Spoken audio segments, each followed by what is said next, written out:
Thank you for staying with us here on New Day on TV3. And thanks to all who called during the This Morning segment, sharing your views on the key stories that dominated the headlines throughout the week. It's time for us to have the big discussion. And on big issue this morning, we'll start off with the issues relating to the recruitment that is currently taking place into the security agencies. It's one that has got many of you talking. I mean, the recruitment has been challenging. First, we saw what happened when the screening took place, the situation that occurred.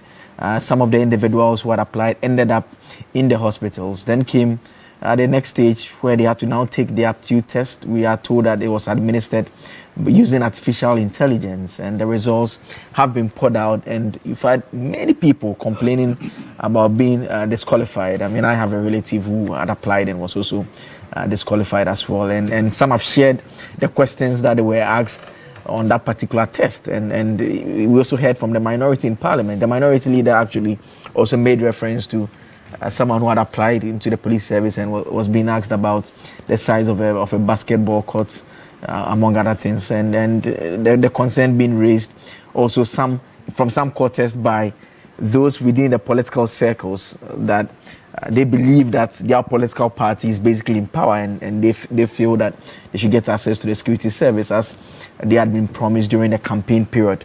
There are some of those comments that you would find in the news and on social media and on all other platforms. In fact, the MP for Adentan constituency, a video he was addressing the party members, made comments about that. I'll share some of that with you in the course of the discussion as well. But what I want us to do first is to put it within the actual context that it is. I think it's an unemployment situation, and we'll show you the numbers just to put it within context. We're coming up on the screen shortly. First, we are going to look at the slots available, and we'll peg it as against the available situation, more or less, just to try and understand it properly, to enable you know that there are huge numbers. There are huge numbers seeking to be recruited into the security agencies. And so first, we're looking at the agencies that we are dealing with. There is the Ghana Police Service, there is the Immigration, and there is the Fire Service, as well as the Prison Service. Now, the national picture of all the service applications, there are 500,000 applicants, 500,000 applicants, and the slots available in terms of what government, through the Ministry of Finance, has given financial clearance. You see, it's a wage bill. So the government cannot just wake up and recruit as many people as they can. There has to be financial clearance to ensure that we are going to add these individuals to the wage bill and we'll be able to pay them. So 5,000 slots are available per the clearance that has been obtained, which means that roughly 99% of all applicants will not be recruited. And so one would ask the question that, is it about passing the aptitude test or not? Because if everyone passes, even there will still be a stage where they would have to take some people out, whether they've passed or not, because the slots available are just 5,000 slots. Now we're going to focus on some of the specific security agencies. The Ghana Police Service is the most accessible part. The total applications are so far 130,000. The available slot is 3,000, which puts the acceptance rate at 2.3%, which means that for every 43 individuals that have applied, you're likely to pick just one. So that is how tight it is in terms of getting into the Ghana Police Service.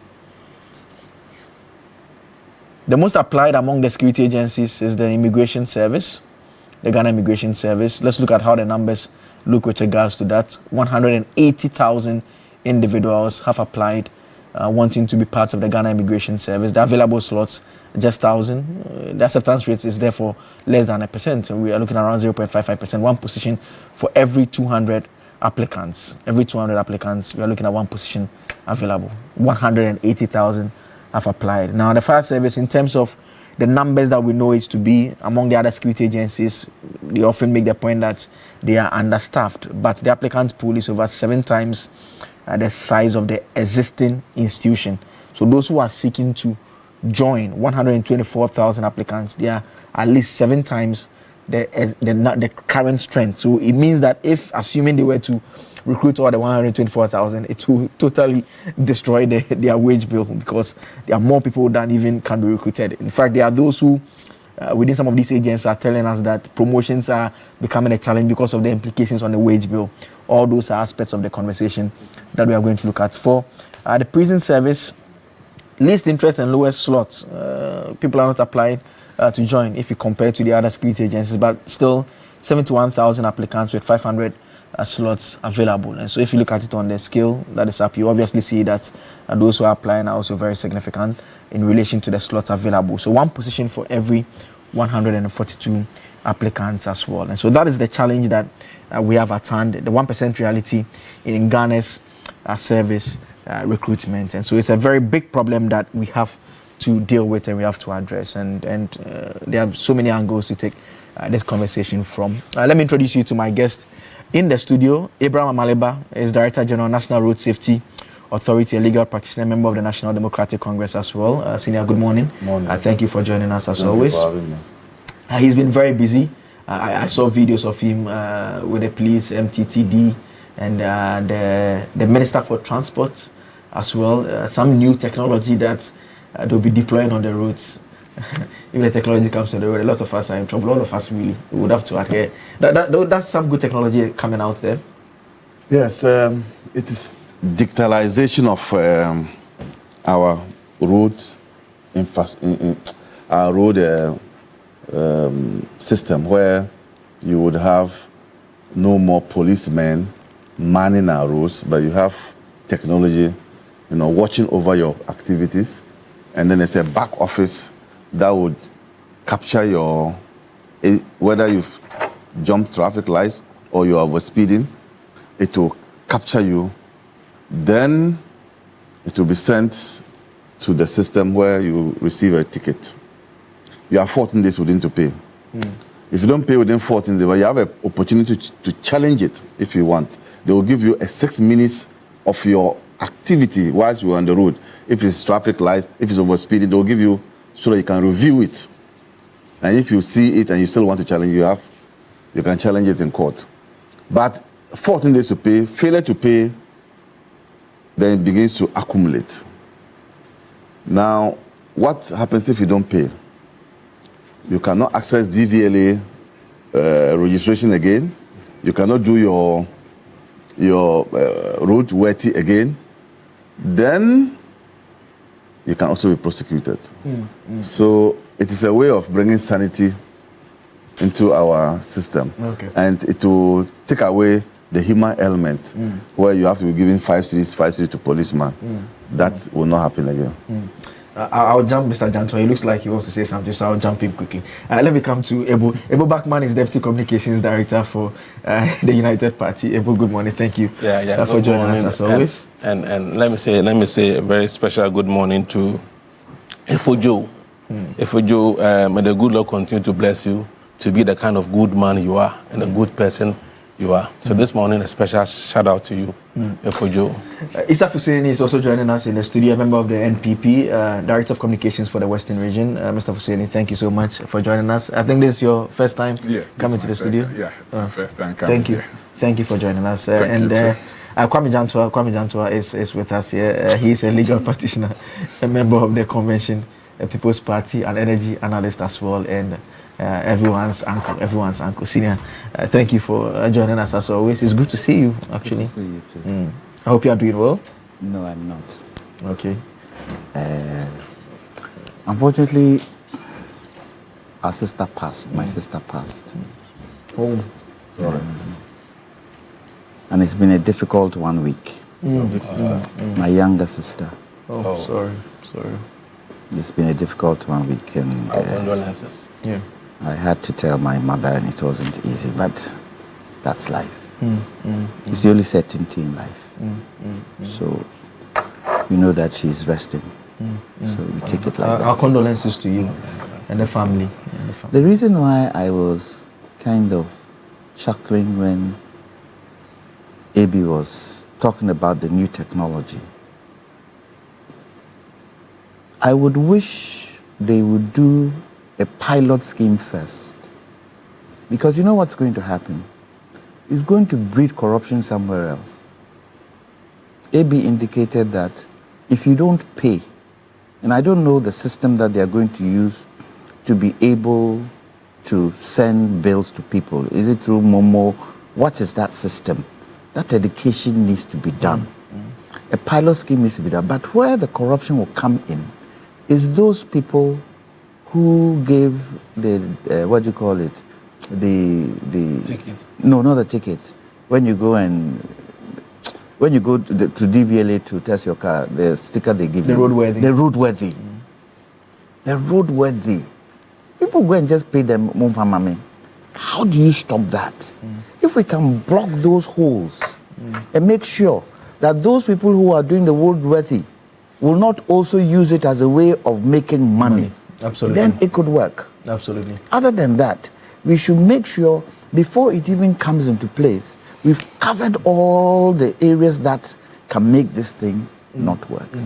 In fact, it can be a challenge. Yes, I mean, we would have a conversation at some point on some of our programs here on the reforms that is being rolled out, particularly by the MTTD, and what is being done. Some of the videos I saw. Been a pilot. You know, don't forget that this was the law that was going to be passed under Akufo-Addo, and then because they gave everything to Zoom Lion for the towing, there were hue and cry that made the law to be withdrawn.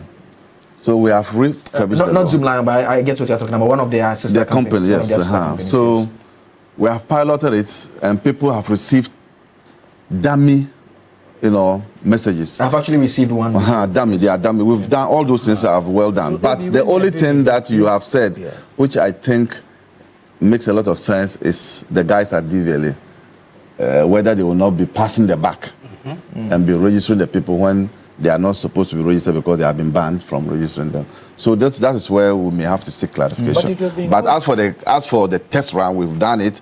It's done. It's all right. There's nothing wrong with it. I would expect that you'd have started from that point so that everybody would know that what you're doing, you have done a pilot, you understand what it means, and so you're now going into implementation. Okay. In fact, he said that eventually, so we're on the same page. You saw why I skipped you quickly. If I hadn't said it, he wouldn't have said it. You see why I skipped you quickly. If I hadn't mentioned, he wouldn't have said it. The message is when you get it, it's titled caution notice. It's from MTTD. They'll give you the vehicle registration number. They'll give you the name of the vehicle owner or driver. They'll give you the location, and the location are in coordinates. Then they'll give you the date or time, and they also give you the offense that they suspect you may have committed. So how did they connect with you?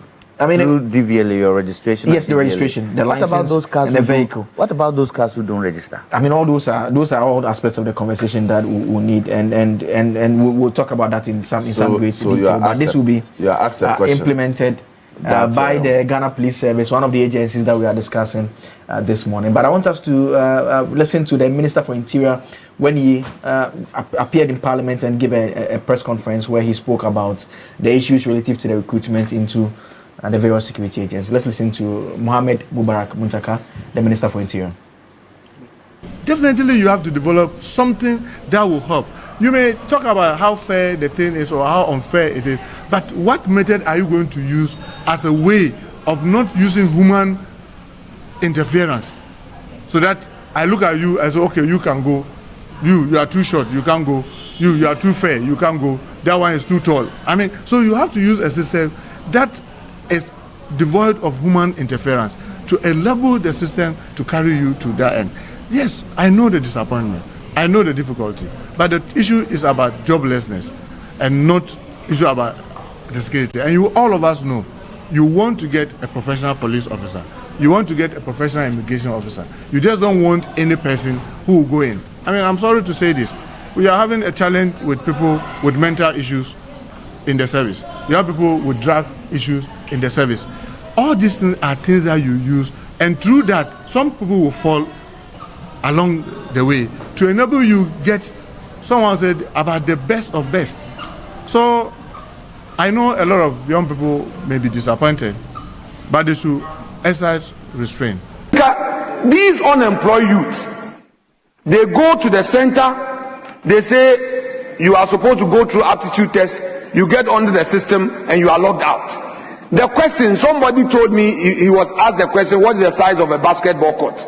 You want to go to police, then you have to answer a question. The AI system that has been deployed must be customized and to ask relevant questions. That was Minority Leader Alexander Afenyomarke. And earlier on, we heard from the Interior Minister, Mohammed Muntaka Mubarak as well. And the ranking member on the Defense and Interior Committee also addressed the news conference, Reverend Tim Fojo, where he described the recruitment that is taking place as a Ponzi scheme and demanding that there should be a probe that should take place into the recruitment that is ongoing, and also a refund of the monies that have been paid by all these individuals who have expressed interest in joining our security services there. But you heard the Minority Leader point out what I believe is the problem, to say that it's a problem of people wanting jobs. And that is a key part of the conversation that we must focus on. Let me start with you next to me, Mr. Hussaini, representing the MPP here. I mean, the description that your ranking member in Parliament gives to it as a Ponzi scheme, I mean, is that a fair description? I mean, a Ponzi scheme maybe basically it's a fraudulent scheme where people are investing money, but people who are now coming to join is their investment that is being used to give to other people. So it's not like it's profitable necessarily. I mean, is that a fair way of describing people who have just purchased forms and wanting to join the security services, and due to the space problem, not all of them will be joining really? Yeah, first of all, let me extend my greetings to my colleagues here and the people who are watching from Western region and your cherished viewers. It fits into the narrative that you just mentioned. You know, when they opened the registration portal, it was open for everybody to go in and register. Knowing very well that we were looking for only maybe less than 500 people to employ. And you know it goes with fee. Once you log in, you have to pay. And we are told about 130 million Ghana cedis has been accrued from the login and then the registration, those who want to participate in the security service. So knowing very well that you are not going to recruit all of them, and then you are charging them at exorbitant fees, that everybody thinks that what you are charging goes overboard, because we were criticized when we were in government by the NDC foot soldiers or even NDC communicators that when they are given opportunity, they are not going to charge a peswa. And I remember very well, now the youth employment director, who was a youth leader at that time, Malik Basintali, telling the people that when they are voted to power, MPP used to charge them to recruit them. So they are not going to charge a peswa. They were going to allow everybody to participate because they are Ghanaians. And you don't need to pay anything for employment. That was the promise that was given to the Ghanaian people. Today they are in power and they are doing otherwise. So we need to remind them. The promise that they made to the Ghanaian people, they told the Ghanaian people that they need not to pay before they are employed. So 130 million Ghana cedis that has been accrued from the services is what the minority is telling them, that they should refund the money to the people. Because if you look at the percentage, about 99% of the youth will not be able to join the security service.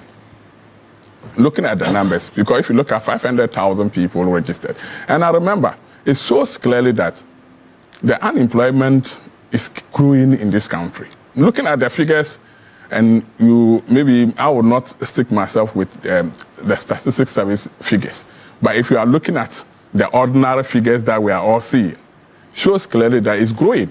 Because in 2023-2024 recruitment exercise, the MPP government intend to recruit about 11,000 to 12,000 security personnel. Those who registered online, and the total number was about 90,000 people. And we're being criticized that because of unemployment, look at the number of people who like to join the security service. Not willingly that they want to join the security service, but because of unemployment situation. That is why people are chasing the security service. Today, we are not having 90,000. We are having about 500,000 people chasing the security service. Is it true that the unemployment is the problem? or is the promise that the NDC gave to the Ghanaian people that is leading to that? I mean, but under the MPP, just to interrogate some of the issues you raised, under the MPP, the recruitment forms were sold as well, correct? Yes, of course. Yes. So I mean, how is that different? Because you were about 90,000 that applied, yes. and the government intended to recruit about 12,000. Yes. Which would have meant that people would have paid and their money. They didn't get their money exactly. Back. So and is it fair to ask government that that was why we were criticized by the opposition government, the NDC, when they were in the opposition. They told us that we knew very well that we were not going to employ the 90,000 people that applied online. Yet we issued that and we allowed them to pay for it. And they described that as wickedness on the part of Nana Danko Akufo-Addo's government. And that when given opportunity, they are not going to allow anybody to pay. They will open the portal. If you register and you are qualified, then you'll be recruited. That was what they promised to the Ghanaians. So if they are in power today and they are not doing what they promised to the Ghanaian people and they are doing otherwise, we need to remind them that this is what you promised the Ghanaian people and you are doing otherwise. I mean, aside from the promise that they made and what they are doing, in principle, do you agree with what is being done? Yes, of course. You know, to me, I don't have to pay before I get to employ. You understand? I know the government is responsible for recruiting the security personnel. So if you want, like ordinary job that you want to go and apply, if it's an institution that you apply and you are qualified, do you have to pay money before you are employed? No. Why is the security service different? Because they said throughout the training and all the 6 months training that they are going to go through, it's an expenditure that is there. But that has been passed by Parliament and budget allocated to that particular ministry for the recruitment exercise. Why do you charge the Ghanaian people for the same purpose that you have sent to Parliament for approval? You understand? So I don't find it maybe logical that you should charge the Ghanaian people to go on a portal like a student want to check his results or want to check his placement. You need to go and buy a voucher and then you have to log in and then check. It's the same thing that they are applying to the security service. And I don't think it's fair that as a Ghanaian, if you want to join the security service, you need to pay. I don't believe that the developing country that we all know, and that is the process they go through. They pay before they go in for the recruitment. Whilst people are even running away from the, the previous administration told us, and I tend to believe that not everybody that applies maybe have a sole purpose of joining the security service. But because there is no employment, you have no option than to opt for the security recruitment, because that's the mass recruitment that you can join. The other ones are protocols that you cannot, maybe you don't know anybody to join. But today, even the security service that we are talking about is now a protocol service. Looking at the Minister of Interior, the press conference he had, he was talking to his party people that they exercise patience because the pressure is coming from the party people. And the pressure is coming from the party people based on the promise that the NDC gave to their party people. I remember so well that in Upper East region, Malik Basentali went there and told them that they don't need to even struggle because once they have their MP, the MP will be given 400 slots. And every recruitment, 400 slots will be given to the MP to be given to the constituency. So if you promise these people, and based on that they applied, and today you are telling me that you are not going to, even the entire recruitment... But to be fair to him, you the politicians, you make these promises to your people. So is it good for us to continue? So I'm talking of the promise that he made to them. He must fulfill the promise. And then the promise, you see, we need to start holding politicians accountable for whatever they say on platforms. Okay. We need to start holding them accountable. Okay. Because if you don't do that, everybody can go in and promise somebody and go score free. Okay. You understand? And tell you that it's a political promise. But now that we're putting checks on them, telling them or playing back their ways, will even mitigate that, exorbitant promises that the politicians are giving to the people out there. So to me, the NDC promised them, and one big thing that is escalating, and the people of this country are not taking it lightly, is the promise of the 24-hour economy. That the 24-hour economy was supposed to start this in 2025, based on their manifesto promise. 2025. And 2025, we didn't see anything about 24-hour economy. So what their party people are saying is that now you have only this in 4 years to govern this country. If I don't put myself forward to get myself employed, if the party gets out of power, for me to get this maybe opportunity of such nature will be very difficult for me. That is why everybody want to be employed in the first year. Other than that, they would have exercised patience badge by badge, and they will all be sought out. Okay. But the government is not giving them that opportunity. The 24-hour economy is in limbo. Today, yes, of course, because nobody is talking about 24-hour economy again. I mean, we all know that the bill was just passed in Parliament. My brother, the promise to the Ghanaian people was not about authority. Did you hear anybody on this platform telling Ghanaians that they were going to build authority or going to pass a bill and create authority for 24-hour economy before they start the 24-hour economy? No.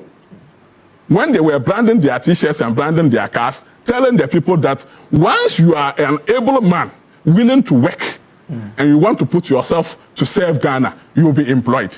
Okay. So when you water their appetite like this, and you comes to power, you are now telling me that full 1 year, you use the full 1 year, full 2024, from January to December, including even 3 months into the new year, you are still preparing them for a bill which is in Parliament, or Parliament has passed, and you want to create authority. After the authority, then you then create a job for them. That will be a long process. Okay. And let me give you one clear example. MPP, when we promised the youth of this country about employment, we came to power. What we did was that we needed to sort out the Unemployed Graduate Association, which we were having them disturbing the government. So we created this NAPCO. 100,000 people at a go to solve a problem.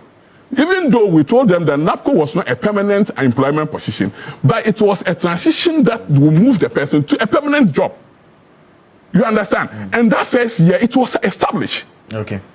Our famous policy that we preached in 2016 was the education, the free senior high school. It was also implemented in our first year. That's fine. So I believe that NDCs will fulfill the promises that they made to the Ghanaian people, and then refund the money that they pay. Those who paid and they are not maybe sorted out, the money should be given back to them. I don't think you should pay and then lose your job at the same time, lose the money that you have invested. Okay. Let me come to AB across me. And AB, there are those who look at this recruitment and they would say that it's you, the politicians, that you are to blame, basically. I mean, depending on whether you are in or out of power, when you are engaging your supporters, you make promises that you are going to get them recruited into the security services. In fact, we've heard political actors claim that party fanatics have been recruited into the security agencies by virtue of the party being in power. And that's what accounts for this situation where your party is in power now and you have a lot of people who want to join simply sometimes because their party is in power. And you heard Mr. Husseini as well, some of the points that he raised. Yesterday's press conference for me was the most ludicrous, not ridiculous, ludicrous. It was the most ludicrous, unreasonable, and I must say, foolish press conference I've ever come across. Those are I mean, strong descriptions. I meant them. I mean, to describe it as foolish. Yeah, I think just stay within the facts as we know. What about the press conference? Do you disagree with? I meant it. What about the press conference? Why did you say it's a scam? Do you know what a scam is? It means fraudulent. And do you know what fraudulent is? Something that does not exist, and you ask people to go for it. You don't have a room to rent, and you say, I have a room. Come and you take somebody's money. That's fraud. Are there vacancies there or not? Do we have vacancies in the army or not? The answer is yes. Have people been employed to enter those vacancies or not? They have been employed. They are going through the process to go into those vacancies. Where is the scam? Where is the scam? And the man who led that press conference of late has been making now ridiculous. The first one was ludicrous. The second one is now making ridiculous statements. He's notorious for making statements that are illogical. One of his statements recently was that because we don't have a defense minister, that's why some people were killed in Burkina Faso. And when you ask him for, they say the terrorists will look at your structure, your architecture, your security architecture before they will attack.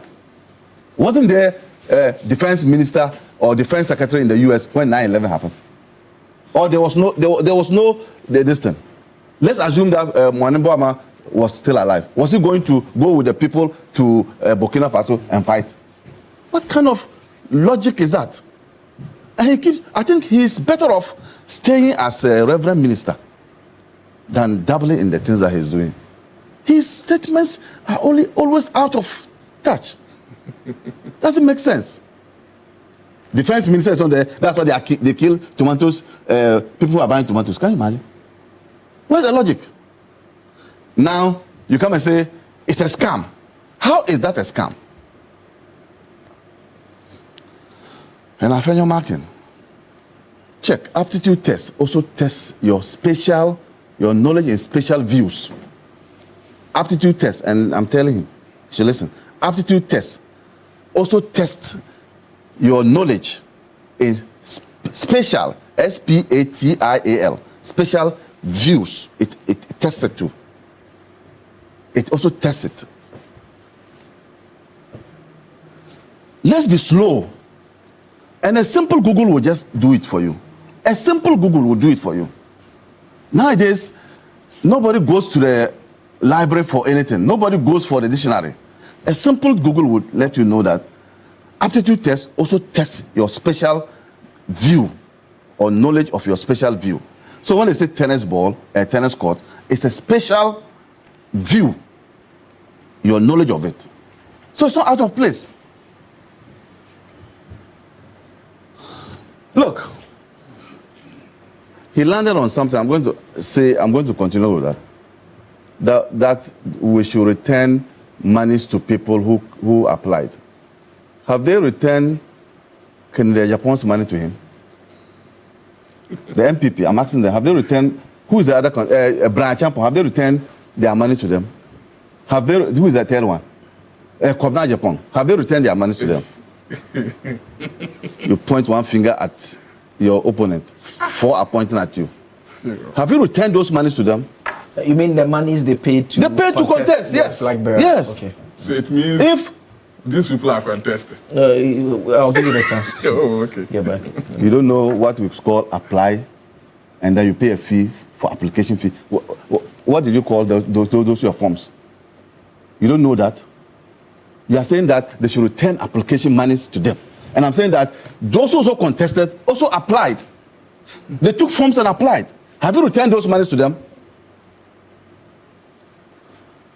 See, he has gone on and gone on. The 24-hour economy promise was made and it is being rolled out. Do they want us to start a program like they started their free senior high school, where our children were sleeping with cockroaches? They didn't plan for it? Is that what they want? Or they've forgotten? When our children were sleeping, converted toilets into rooms in our secondary schools. Is that what they want?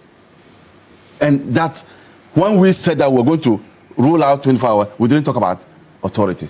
Can you imagine? Don't you need to put in place structures? And when you are putting in place structures, don't you back it by law? How is that out of place? How is that an issue out of place? You have a government that is meticulous, unlike a government that was in a haste and had its fingers bent. The next point is, I can understand on humanitarian grounds, again, on humanitarian grounds, you could say that government can return part of their money, the applicants' monies to them on humanitarian grounds. And that when you make that call, I will support in that call. But to prefix your call for the returns of the money to a Ponzi scheme, it doesn't sit well with me, because this government did not hoodwink people. Under their regime, and you made mention of that, there were some number of candidates who wanted to join the army. Some numbers were taken, others were not taken. Did they return the monies to them? Did they return those monies to them? You mount the high moral ground and start pontificating as if we didn't see you in government. You were abysmal in government. And you cannot be making some suggestions as if when you were there, you provided the people of this country with better solutions.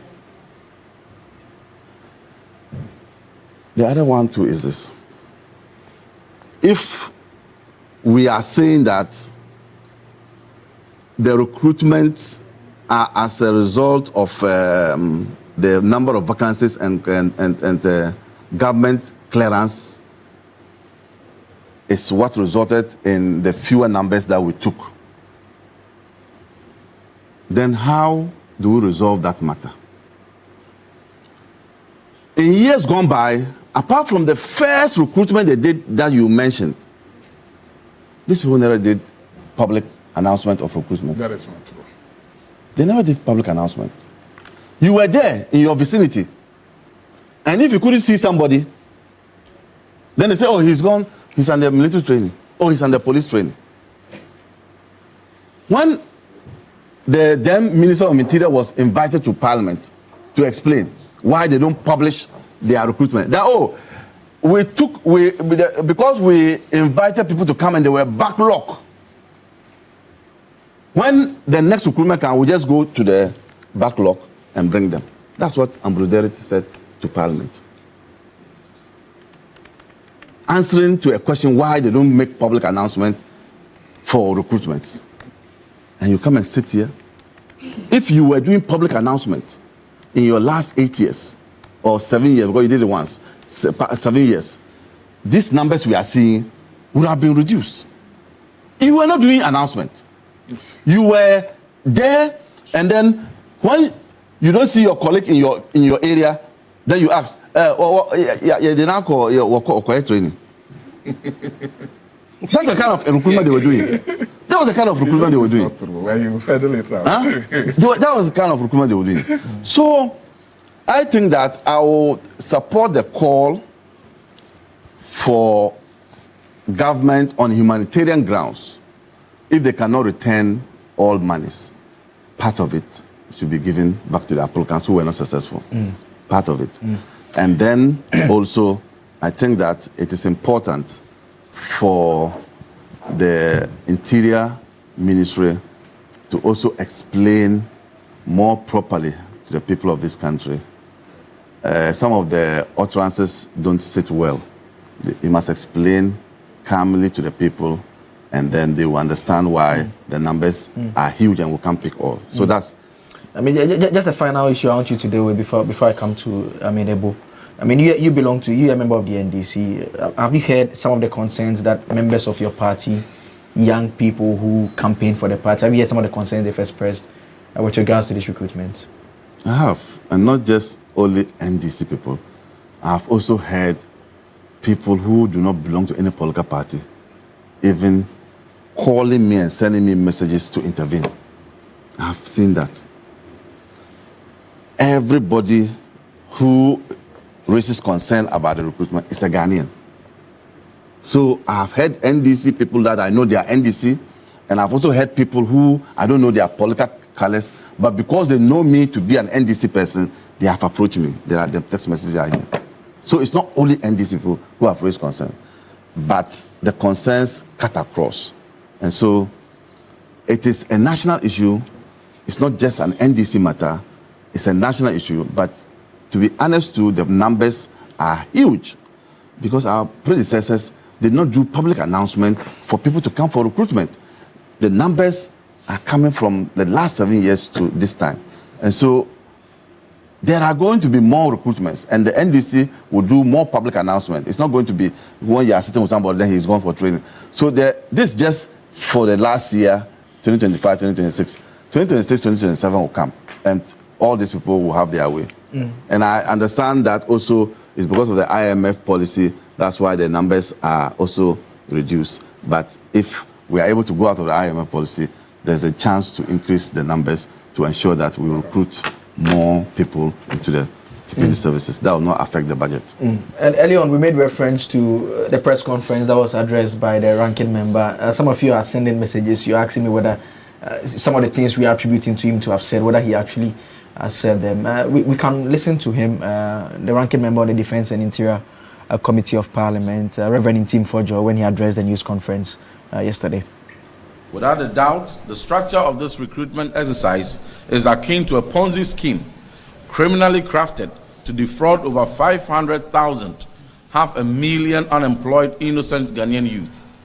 Having widely made recruitment into the security services a major NDC campaign promise in 2024, over 506,000 Ghanaian youth responded to the government's call in 2025 and applied to join various security services under the Ministry of Interior, namely Ghana Police Service, Ghana Immigration Service, Ghana National Fire Service, and the Ghana Prison Service. These young men and women, full of hope and patriotism, were made to believe that they were being offered genuine opportunity to serve their country and secure a dignified livelihood. However, the Minister for Interior, in a press conference yesterday at this same venue, to the utter shock of the nation, indicated that only 5,000 applicants will be recruited from this enormous pool of applicants. This revelation has left hundreds of thousands of hopeful applicants devastated, disillusioned, and feeling exploited. The fundamental question that must be asked is this: if the government intended to recruit only 5,000 personnel, as the Minister for Interior disclosed yesterday, why should the government go ahead to overpromise and lure over 506,000 unsuspecting young people to go through this costly and emotionally exhausting process? It's most unconscionable. Even more misleading and exploitative is the decision by this government, politically motivated decision, to increase recruitment age limits from 25 to 35 years.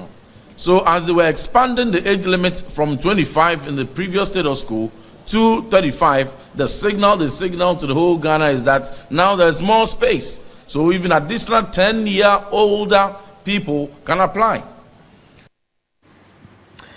That's Reverend Ntim Fojo. He is the ranking member on Parliament's Defense and Interior Committee and a member of the New Patriotic Party as well. Let me bring in Ebo Backman with the United Party. Ebo, for those of you who were asking, sending messages, whether he said some of the things that we have attributed to him around the table, I mean, you heard him there make reference to people being lured. I don't have to go over what he said again. Ebo, you had a minority view there. Yeah.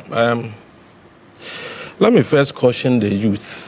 I think they shouldn't allow themselves to be used as pawns in the chess game of politics. The politicians would always want to exploit the vulnerabilities of the youth to their advantage, and they need to be careful. I've said it.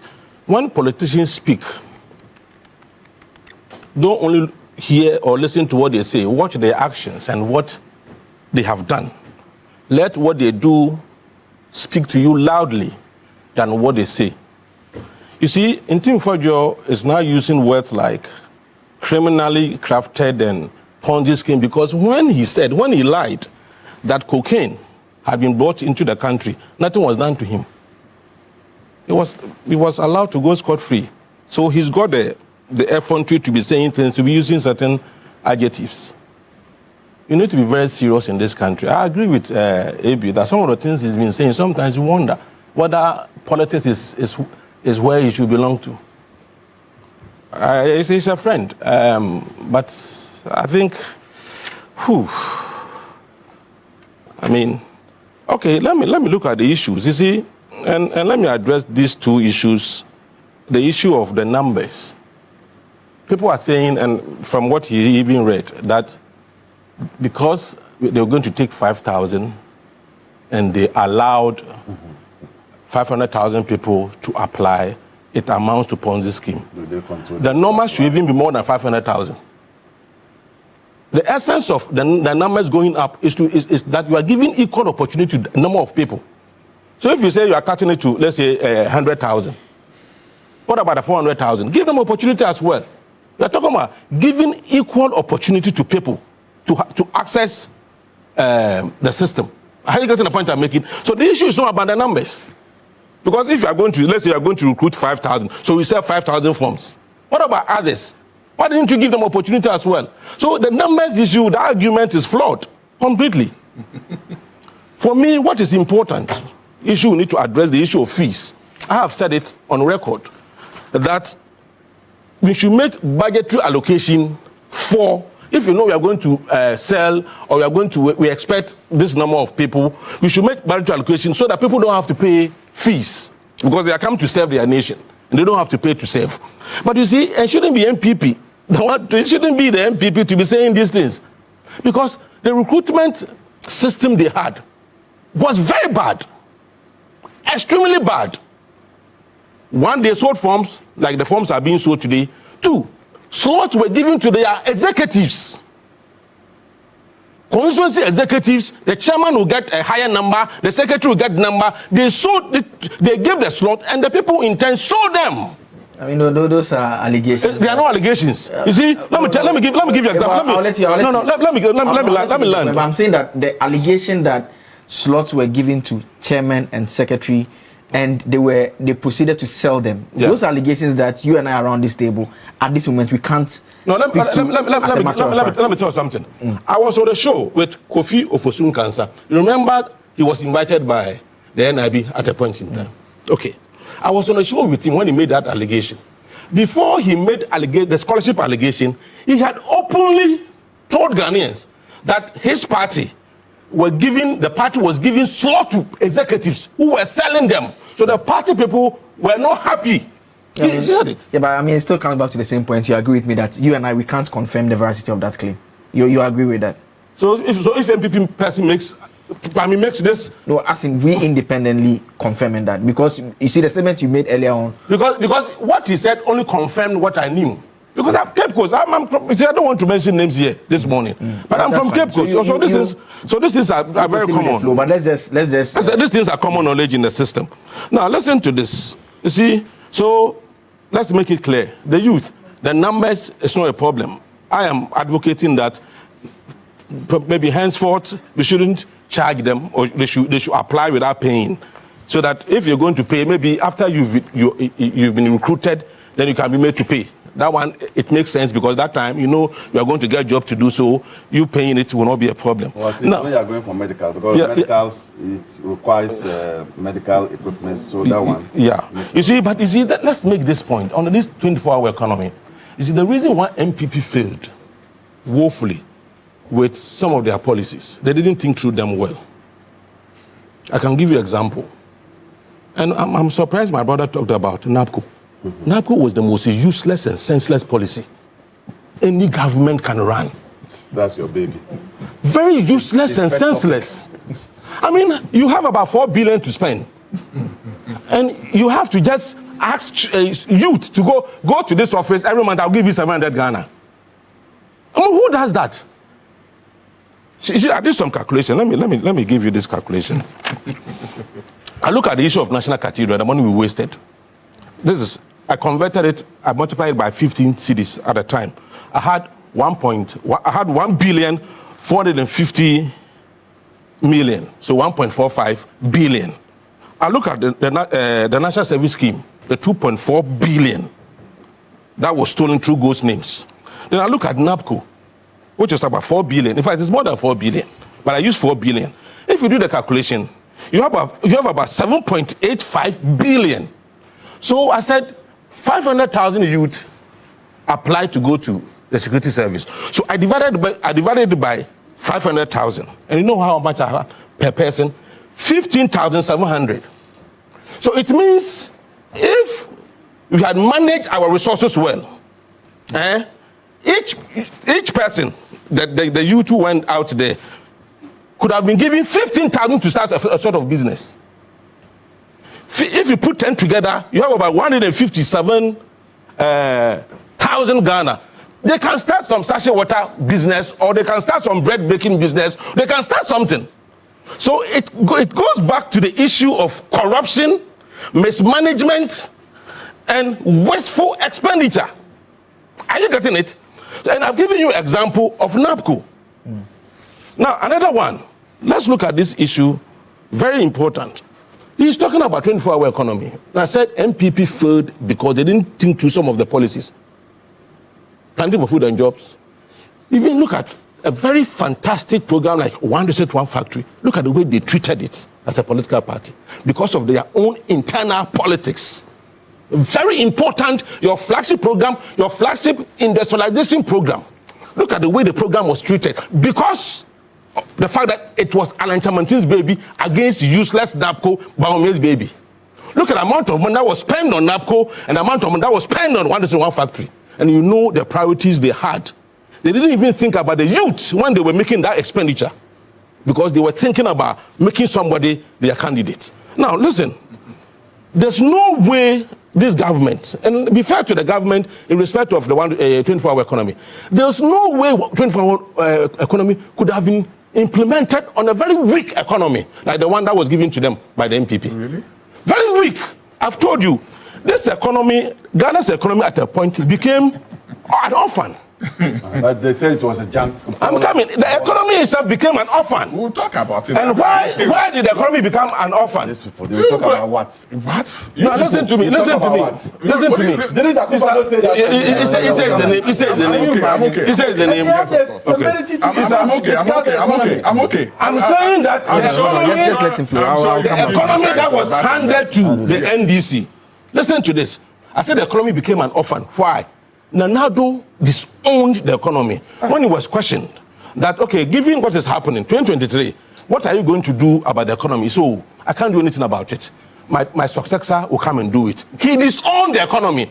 Bawumia, he ran away from the economy to digitalization. He abandoned the economy. So Ghana's economy became orphan. Why can Ofurata also, siphon the blood of the economy? The two, one disowned, one abandoned the economy. You want a 24-hour economy to be implemented on this weak economy? So the first important thing this government needed to do was stabilization of the economy. Very important. Because if you don't stabilize the economy, you are running inflation of 23%, your exchange rate is wobbling, your interest rate, very important issue, was between 35 to 40%. You want 24-hour economy to be run on these figures? So they did the wisest thing to do was to stabilize the economy, which is they have done. After that, they've given you a law so that the 24-hour economy will now have legal backing. So you are step by step. If you're able to do it well, I'm telling you, the youths are going to benefit from 24-hour economy. I have read the document. My only problem is that in Ghana, we can have a very beautiful document. But when it comes to implementation, we sometimes get it wrong. If you're able to do that, I am telling you, but the bigger picture, my brother, the bigger picture, let's forget about the noise coming from MPP. They have nothing to offer this country. 8 years, unemployment rate moved from 8% to 14%. Obviously, they have nothing to offer. The most important we need to look at, it's not what is happening. What is happening is as a result of an antecedent cause.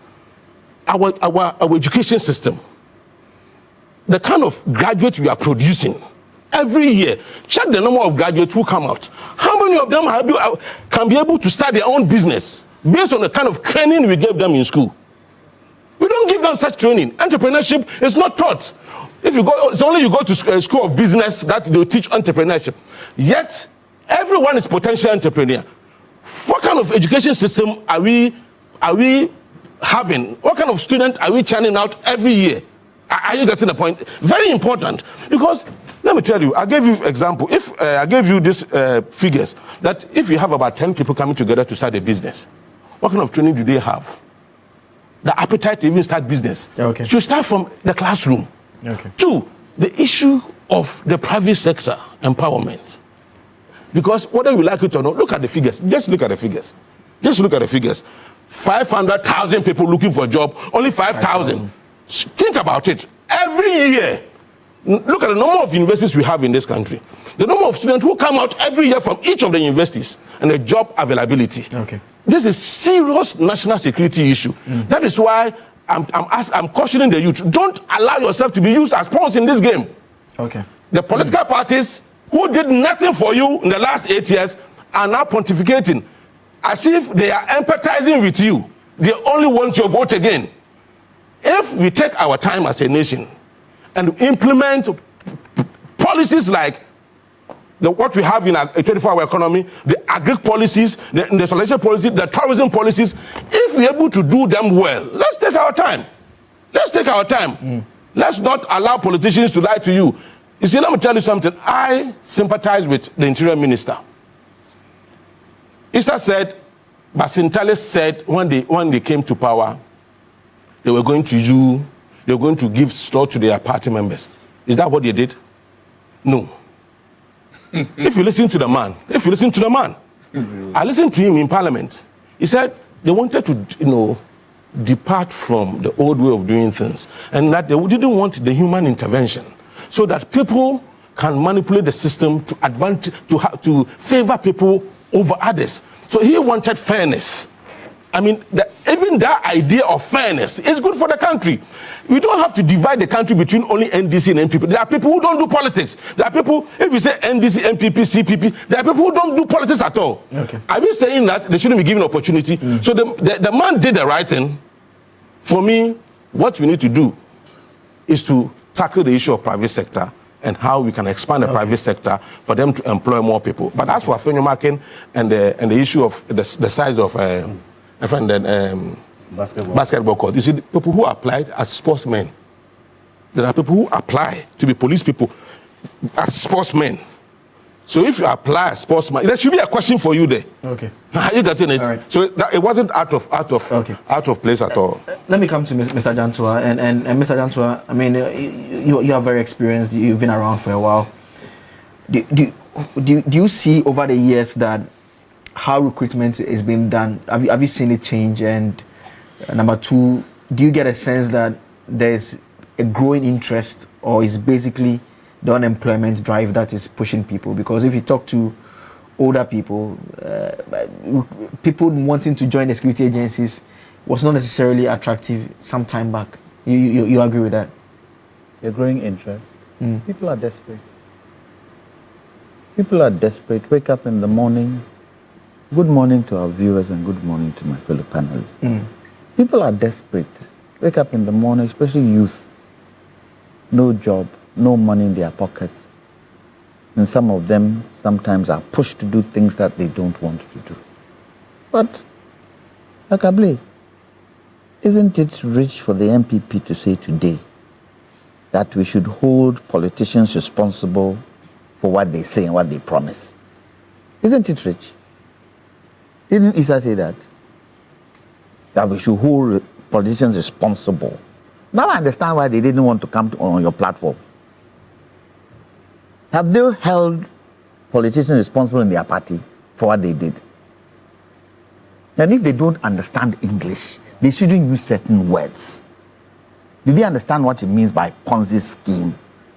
So let me ask, National Cathedral, was it a Ponzi scheme? National Cathedral, that we dug so much money in, and we didn't see one pillar. Was that a Ponzi scheme? If they don't understand English, they shouldn't use certain words. Do you know what a Ponzi scheme is? A Ponzi scheme is where someone says he's going to invest money in your business, and from the profit, that's where you get something back. But they don't use that money. They circle the money round that you've given them. How does that relate to this? They should speak tree, rather. Look, for me, one of the major challenges with this particular situation was that from the word go, the police, the immigration, the fire service, and the prisons should have told everybody how many slots were available. Should have told them, police, you have only 3,000 slots. Immigration, we have only 1,000 slots. Fire service, that one we didn't see the slots, but they had 124,000 applicants. prisons, 500 slots. From the word go. That's the first thing. Number two, they should have told everybody the process of being able to what? Go through aptitude test, physical assessment, medical exam, and interviews. Remember. Those ones were told. Remember, was it instituted? Did they understand it? Remember, 105,000 applicants are going to go through the medical stage. Some would fail. Some would fail. So even those who they have taken, they are still going to go through a process that would cut them down. Make it clear for everybody to understand what it means. But then I ask the question, what is the basis for the security service recruitment?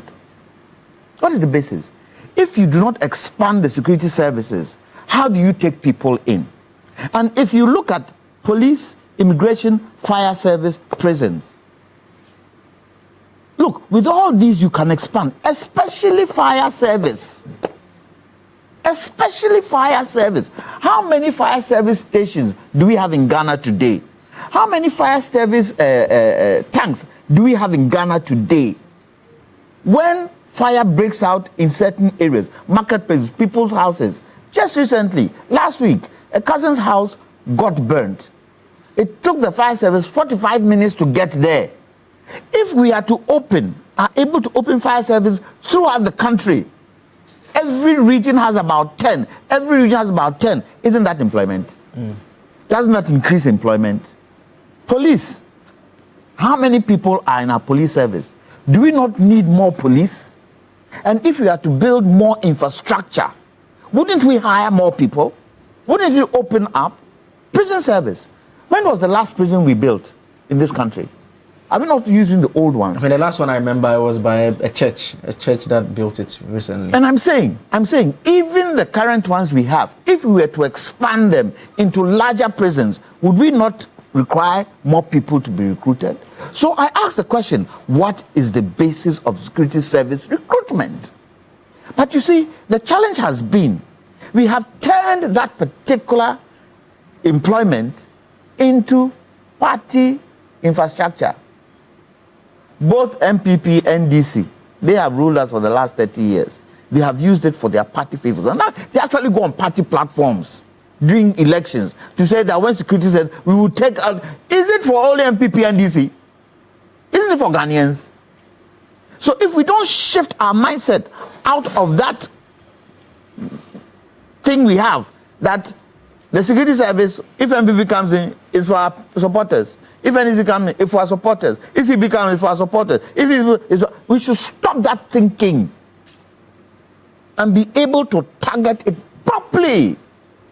This is why I keep saying, a national development plan is key, because it tells us what is required.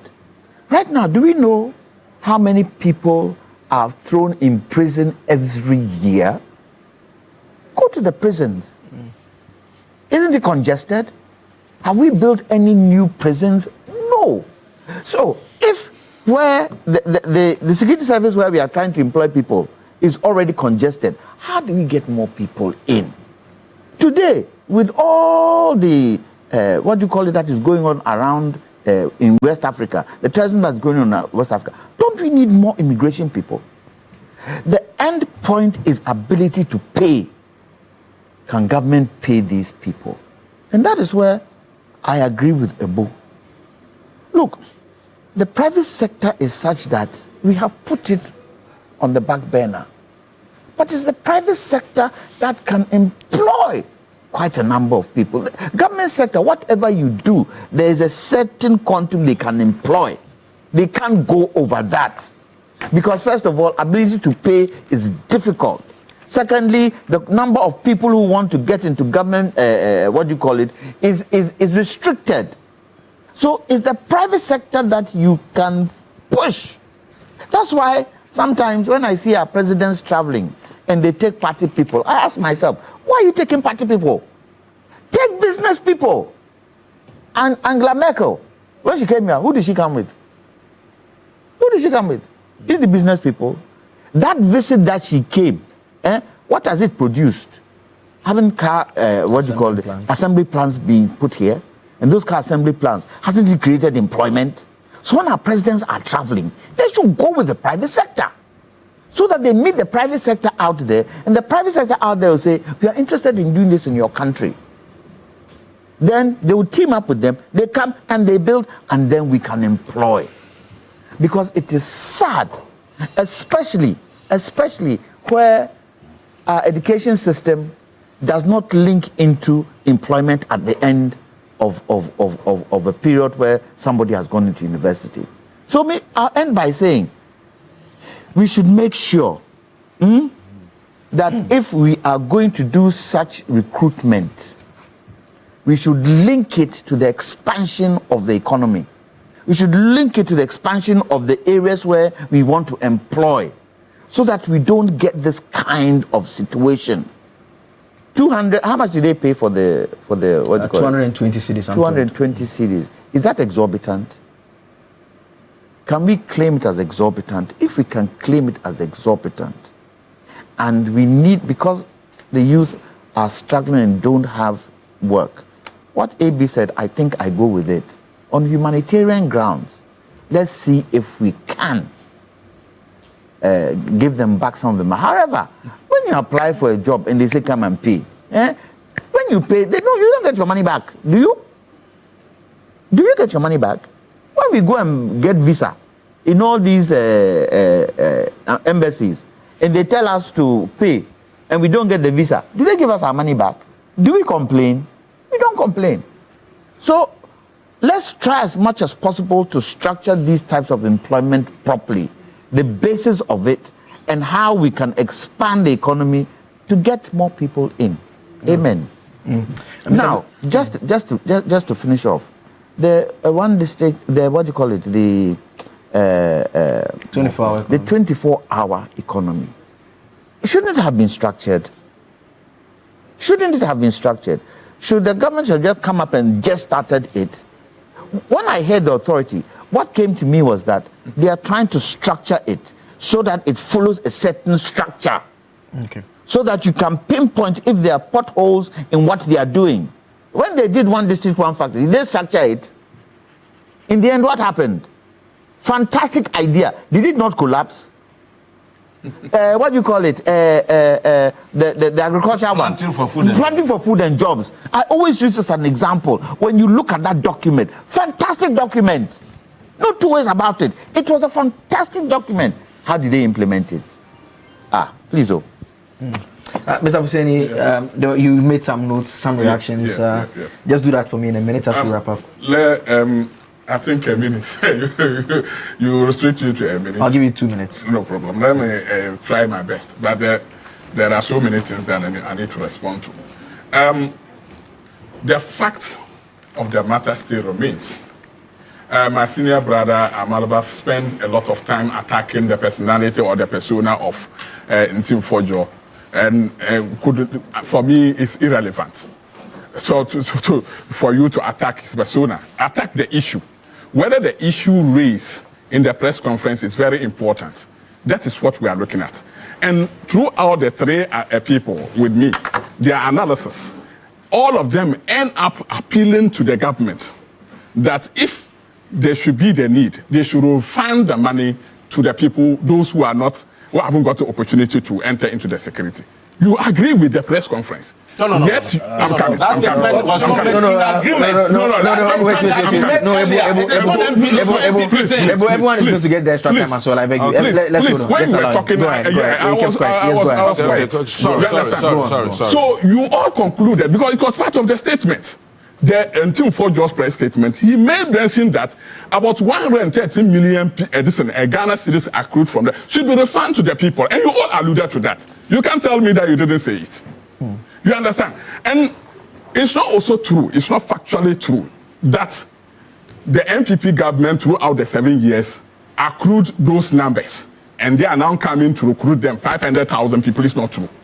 MPP through 2017 we have recruited, we had a financial clearance of 3,500 in 2017. And we recruited them. In 2018, we had 3,500, which was also approved by Parliament. In 2019, there was no recruitment because of COVID. In 2021, we recruited 2,057 people. In 2022, we recruited 3,208. And then 2023 and 2024 was the final one that we recruited. And that was the 11,000 to 12,000 personnel that we got a financial clearance from Ministry of Finance. So you cannot tell me that over the years, the MPP government did nothing about recruitment. Then he made mention of another, he said, the party people, MPP, we allocated the slots to our party people. I dare him. The current recruitment slots has been shared to all constituency executives, all MMDCs, and all CEOs. I mean, but it comes back to the same point here. So when he made a point, I drew his attention to it. Let me tell you because something. I'm saying that you and I sitting here, if I ask you now to mention one person that you know for a fact has gotten a my slot, brother, we are all. Has he been able to prove his point? That's why I drew his and attention. I'm telling you that. No, I'm coming. No, but you remember I drew his attention. We are living with them in our various constituencies. Yeah, but those are not things that. Know. Those are things that if you say and they take on the platform, we cannot that justify. That means you should not push it to so the I MPP drew his government. attention when he did. So, yes. You remember I did that. Push it and make it look like MPP government when we were in government, we were recruiting them. And it's not also true that we were recruiting people silently without publicly advertising it. There was a financial clearance and there was a parliamentary approval in Parliament. There is no recruitment that has been done in this country without the approval of Parliament. And you know, the numbers today that you are talking about, I heard Mr. Jantua talking about the numbers should have been high for the security services and the fire service. The NDC government promised in their manifesto that in their first year they were going to recruit about 12,000 personnel for fire service. Please quote me well, oh. And it's there. Please quote me fire well. Service alone, 12,000. Today, both fire service and then immigration and all the security services total to about 500 people. And you promised them that you were going to recruit 12,000. Currently on the table, the request from the security sector, about 30,000 people that they need. But the government was only able to clear or but they can't produce a financial clearance of only they can't recruit all of that at a go. You agree with me on that? I agree. Okay. But the number is overwhelming. No problem. So let me finish by also landing on this one. He made another point. Do that for me quickly. My brother also made another point that because of unemployment in the past, that has made all this, and they've opened the portal to all Ghanaians. Let me tell you, the portal that was opened under the MPP government was not opened by the minister.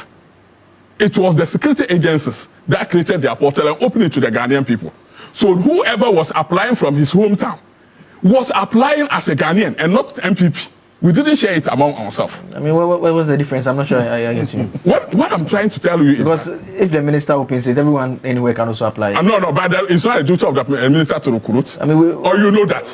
Yeah, but I'm saying that whoever opens it is accessible to everyone. No, it's not the minister's responsibility for this recruiting people. The minister's oversight responsibility is to make sure that he look after the recruitment. So that when there's a problem, the minister can intervene. Okay. Today, if there's a problem, who are you going to intervene? Who is going to intervene? The president? Okay.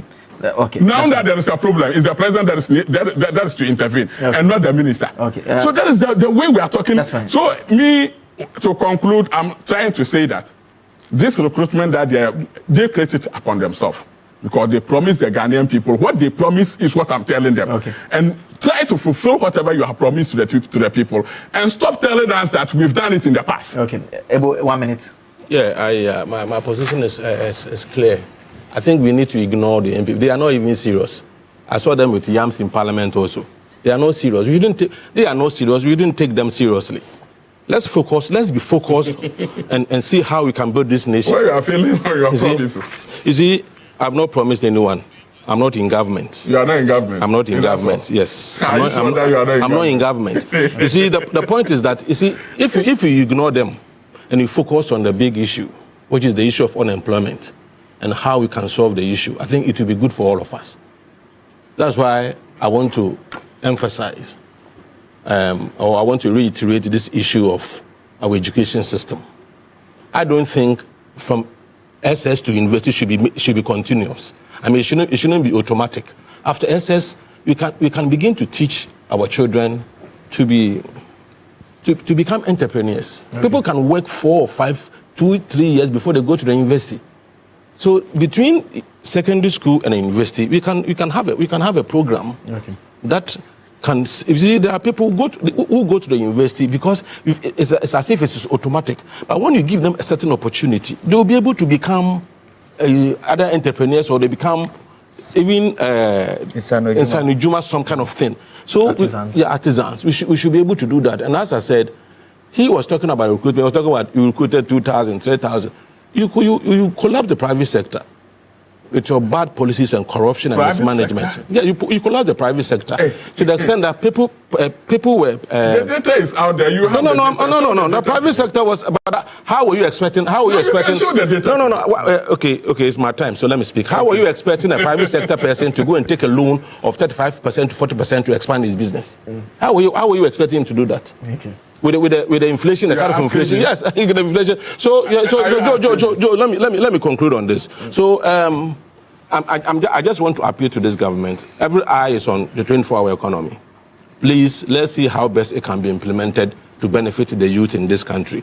The youth have become more or less hopeless, and they seem to have hope in this government. Let's not disappoint them. Let's not disappoint them. And let's do things that will make them useful in this country. I mean, the problem is too much. But they want to capture you on record. Let him clarify so that you can capture him on record. No, what he said is no, Mr. Hussein, yes. No. Something. What did I say? You said the youth are hopeless. You said so. Yeah. So let it be on record that today the youth are hopeless. And you are saying that they now have hope. But this is simple English. Did you get it? No, the simple English. I'm saying that the youth are hopeless. That is why when you open this, you have about 500,000 people looking for jobs. And I'm asking you a question. In your 8 years, what did you do for the youth? In our 8 years. 8 years as a government. A government is 1 year. A government is 1 year. You had 8 good years. 8 good years. We did for the youth in this country. You have to give me the opportunity. So why did unemployment? Why did the unemployment rise from 8% to 14% in your time? Okay. But Mr. Hussein, no. Giving me let him answer. Give him. When he's speaking, Cede your time. Cede your time. Why did unemployment increase from 8% to 14% under your government? Hold on for me. Mr. Jantua, you have a minute, any reaction? The bigger question is, how do you create viable employment? How do we create viable employment for the youth? Especially the youth making, what? Is it 75% of our population? How do we get them into work? How do we show the ability to be able to pay these youth, especially if they are being employed in the public sector? That discussion needs to be had in terms of how we create employment, in terms of how we segregate. Look, I've always used the Nkrumah way of doing things. He realized it's not everybody who can go to university. It's not everybody who knows mathematics. It's not everybody who knows book. But there are some people who don't know nothing about academics, but if you put them into artisanship, you will see the best out of them. So he built technical institutions, and you had the option. If you knew you weren't good academically, you could go to the technical school. In his time, Ghanaians were the most technical, experienced, and skilled people in West Africa. Go to Nigeria, they will tell you. Once upon a time, it was Ghanaian teachers, Ghanaian artisans who were handling our economy. So we need to plan how we create these jobs. And it's even better now. Because why? We are trying to get Africa together. So there are a lot of opportunities for young people. How do we target it to create well-meaning jobs for people? All right. You see, what do you call it?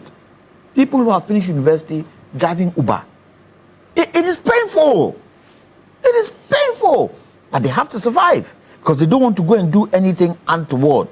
But it is painful that you spend X number of years in university and you come and drive Uber. Even today, people in our profession, lawyers, they are struggling. Those who start, they are struggling. It's not easy. So we need to be able to sit as a nation. And the MPP should stop all this everyday opposition. You have to talk something, you have to talk something. They should come together. It's a national issue. They should come together and let's all advise the NDC. He didn't advise them when they were in opposition. He's advising us when we are in opposition. That's my uncle. Listen, listen, I call him my uncle. Listen. Where I sit, it is Ghana that is most important to me. Yeah. Whether left or right. And there are certain issues I keep saying are national issues. We shouldn't play ping pong with those issues. We should be able to sit together as a country to deal with it. Because look, very soon, a lot of all our leaders, be gone. Who will take over? Those young ones that we are trying to find jobs for them. If they are not skilled enough, will they be able to handle this country? Okay. They won't. Look, Ebi, I'll give you the final word on this issue. How is describing a press conference stupid amount to attacking the person? Now the press conference is a human being. See the logic? I said the press conference is ludicrous, unreasonable, and stupid. I didn't say the man is what and stupid. Describing the press conference as stupid amounts to attacking the person. What kind of logic is that? Addressed by someone. Can you imagine? So you can't separate the two? Human being. So you can't separate the two? There was a human being there. You can't separate a mango from the tree? We don't have press conference. You can't say that the mango.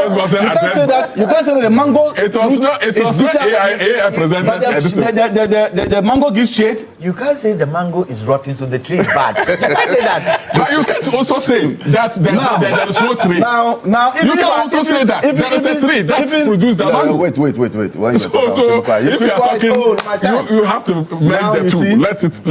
Let it reflect. Somebody who described a whole government as a Ponzi and introduced a Ponzi scheme is now shivering because we say his press conference is stupid.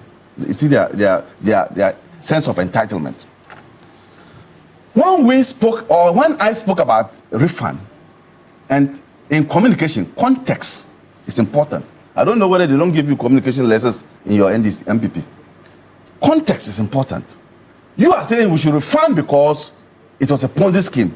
We say refund because on humanitarian grounds. How is that the same? How is that the same? How is that the same? Context in communication is very important. The next one, we never say you didn't do recruitment. We say you didn't publicize it.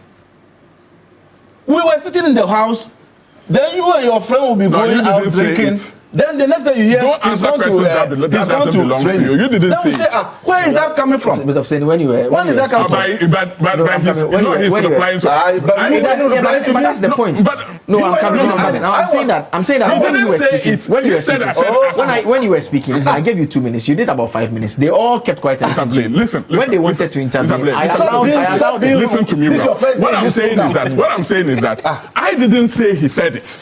No, so that's fine. So you let him make his point. You understand? Let him make his point. That's even a lie. Said it. Yeah, so you hold on. Let him. That's even a lie. You said I didn't say. He was pointing at when you said. Wasn't he responding that way? Blatant lie. Blatant lie. What kind of behavior is that? Now, what was I saying? You're talking about the secret recruitment. You said about whether they did. So because of the secret recruitment. Yes. And I've said that now because it's my first time. Is that so? 40%. Look. But that's what he's trying to do. We say you should be in line. Be in line. Look. Be in line. Why did the numbers increase? Does he know that the numbers increased because the NDC reduced the price to pay for the forms? They were selling the forms at 300, 350. NDC reduced it to 200 and 250. So it brought in more people. And you sit here and you say that is because unemployment is rising. When you don't have figures for that. In any case, he referred to me as a senior. I don't know whether I'm older than him. So I'm not a senior. Then, lastly, everywhere should be He's giving you respect. No, I know him very well. He doesn't know me, but I know him. I don't want that respect. I know him very well. Then, lastly, let me say this. That when the MPP was deducting monies paid by the youth to that money when they were investing in this football things, what is it? Betting. They didn't know that the youth needed money. They didn't know that when they were taking money from the youth. You mean the betting tax? The betting tax. When you say it the way you said it means something else. No, it doesn't mean anything. It means the same thing. The people were they are investors, so they were investing in football activities. Then you, without any suffering, go and take the money from them. Okay. And then you think that the youth doesn't know between the NDC and the MPP who loves them most.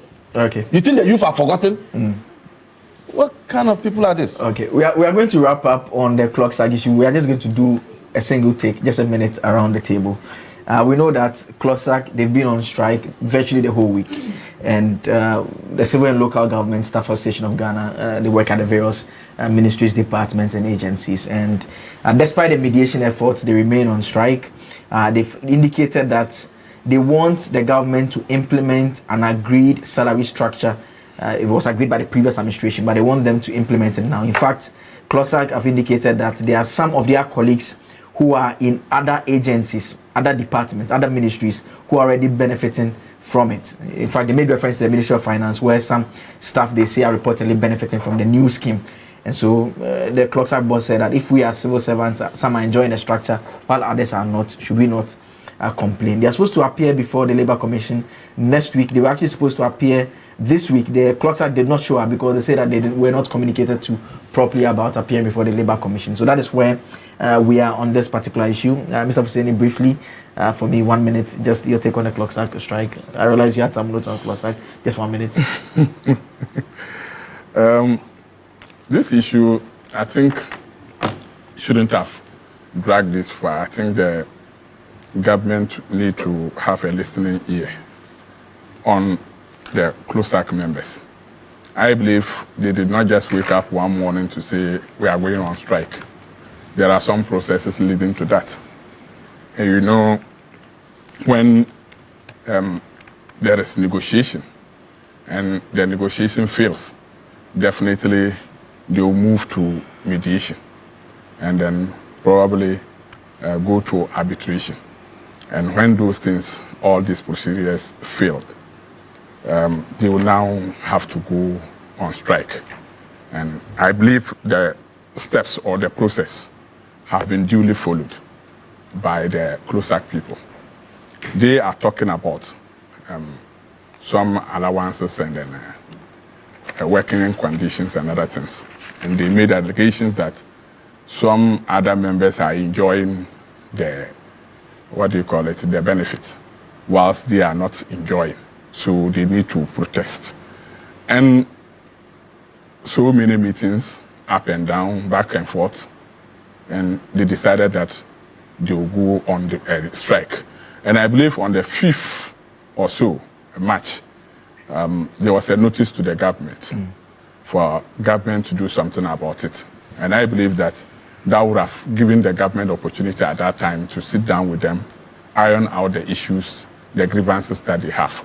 If nothing at all, if government cannot afford to give them maybe what they are demanding, the government can sit on a round table with them, give them a promise, maybe a particular date that they need to fulfill that promise for them.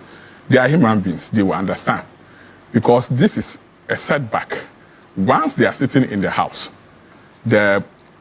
all the ministries and departments are empty. And I read a story about somebody being stuck at Adenta municipality when the person traveled all the way from different places to to iron some land documents and to meet the place empty. So it's creating a lot of problems. So I urge the government and I'll appeal to the government to listen to them. If they cannot do something about it now, they should rather prepare and then give them assurance and ask them to go back to work maybe when the due date arrives, then they can give them whatever they are demanding. And you see, all these things are part of the promises that the NDC made to the Ghanaian people. And we think that there is a certain agenda that they preach to the Ghanaian people will kickstart. And then they will do things differently without referring us to the previous government, that the previous government has done this, has done that. Okay. So what I'm pleading is that they should attend to them. Okay. People are stranded in our various ministries, especially the assemblies. Okay. They are not functioning because Klosak is on strike. Okay, Ebo. Are you saying that you shouldn't talk about MPP's regime, what they did? Is that what you're saying? I cannot direct you. I cannot direct you what to say. Like I wanted to, that is my submission. So if you want, we shouldn't talk about the things you did. But we should only look forward. No, but even if we should stop doing history in our schools. What history? Your history, your performance. So if you promise somebody that you are coming to do something, so we can make reference so we can make reference to what you did and attribute the current situation to what you did. In which way? If you had left a good economy, do you think we would have suffered like this? Any opposition member, before the person comes to government. Okay, let me make my point. He knew about the economy. He knew the standard of the economy before coming. No. So you cannot come and complain about For example, we didn't know. Who didn't know? We didn't know that 8.1 billion was going to be paid. If Atuforsen had not done that, the arrest. If Atuforsen had not done that, if Atuforsen had not done the arrest audit, the 8.1 billion would have been paid by your government. If MPP had won the last election, just hold on. In a way that will not bring any agreement. But he's not bringing me in. Mr. Hussein, hold on. Ebo, 1 minute on Klosak. Deal with that for me. Address me, I beg you. Address me. No, I was just making a point. Yes, you've made that point. If MPP had won the last election, the 8.1 billion, which was discovered, where? Through the arrears audit, would have been paid by them. Conclude from here. You see, it's not propaganda. You see, you are in power and you are still doing propaganda. I'm not in power. You are not in power. You see, the way he used was we. As a Ghanaian. No. I speak as a Ghanaian. Mr. Hussein. You see, you're not being fair to your problem. You're not being fair to your problem. No interference when political. No interference. You think everything should be about your political party. So you just hold on for me. Just hold on. When I was speaking, did I mention it? Just hold on. Able, go ahead and land for me. You see, we are here because of Ghana first. So if I use the word we, I speak as a Ghanaian. Okay. Yeah. So the Klosak issue, the agreement, when was it reached? Under the previous administration, we are told. I'm told 2019 or something like that. No. It was 2024. I think 2023. 2023. That's when they had an agreement. Yes. No, it was 2024 where they came to a conclusion on the agreement. No, that was when they initiated the whole thing. But the agreement, they came to an agreement. My problem with Klosak leadership is that I think they are more political. Most of them are politicians wearing those clothes or those dresses as though they are neutral. So it makes it difficult to even appreciate what they are asking for. I mean, this strike, I really don't see the need, because if you look at the fact that the NLC says that the action is illegal, it begs the question as to whether they are really doing this with good intentions. For me, you remember the Ghana National Midwifery or something to also at a point in time also had an agreement with the previous government. They didn't do anything. When this government came, then they rose up. And the same thing Klosak is doing. It doesn't speak well about their leadership. I think they should sit up and do the right things. All right. Mr. Ganswa. Zikano Ohodia, is there money there? Is there money there? Because when you listen to Klosak, the union, is the money that they are focusing on. Does government have the money to pay? For me, it's the ordinary Ghanaian that suffers. So if for anything at all, they should try and meet halfway. Because we all know it. The money isn't there. When the MDC came into government, What were the coffers that the MPP left this government? What was it? What was it? And remember, and you see, my brother, what do you call it, is laughing. Two things.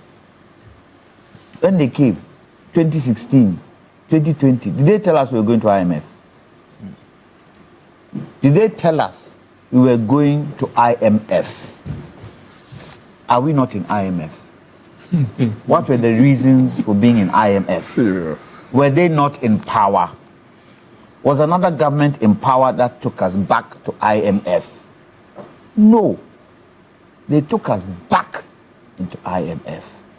And sometimes you ask yourself, where do they have the temerity to do what? To be talking the way they talk? It's quite surprising, eh? Where do they have the temerity to talk the way they talk? When you look at the economic system that this government came to meet and where they placed us. Number two, 2024 election, did they vote them back into power? Why did they vote them out of power? They should answer that question. And that would answer some of the challenges we are facing today. Okay. So Clocksack, let's try and be reasonable. Security hot, number one. Number two, we are still under IMF.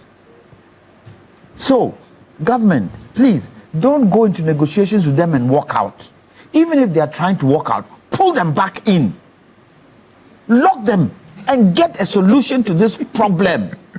And for me, if for anything at all, if this is going on, the president should step in. The president should step in, call everybody around the table and tell them exactly where he stands on this situation. What are we doing, Akable? We are trying to build this nation. These strikes do not help you and I. A lot of people who have land issues depend on civil servants in the, institutions to help out. They go, nothing is happening. Yeah.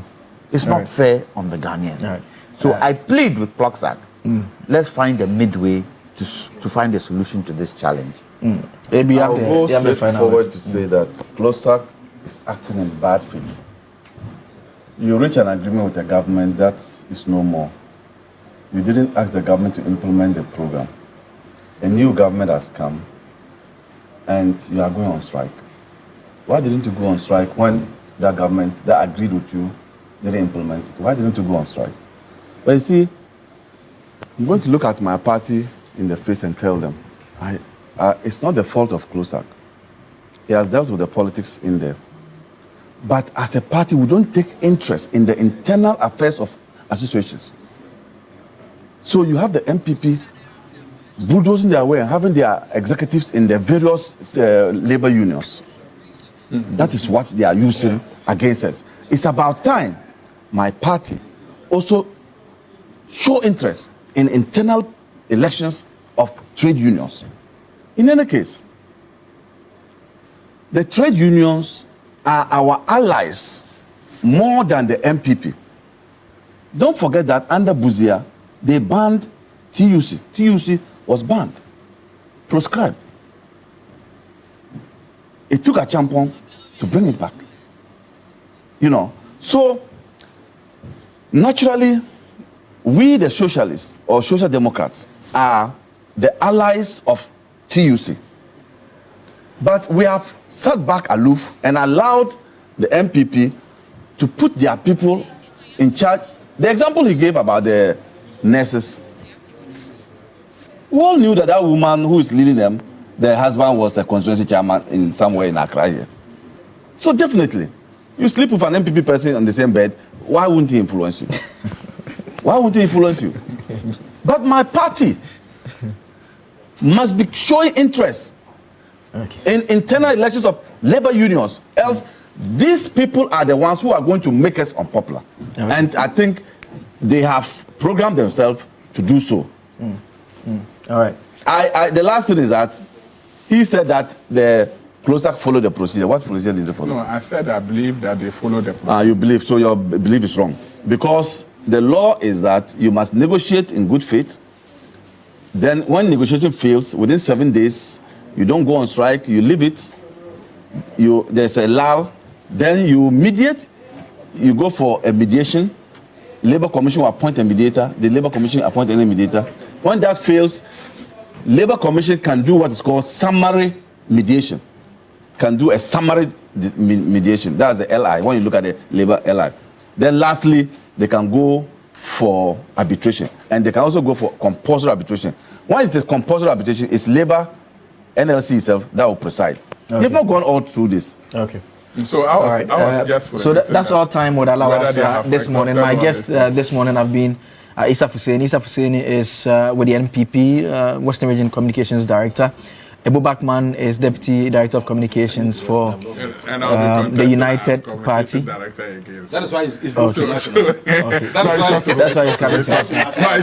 Kwame Jantua is a member of the Convention People's Party, a legal practitioner as well, and an energy analyst. And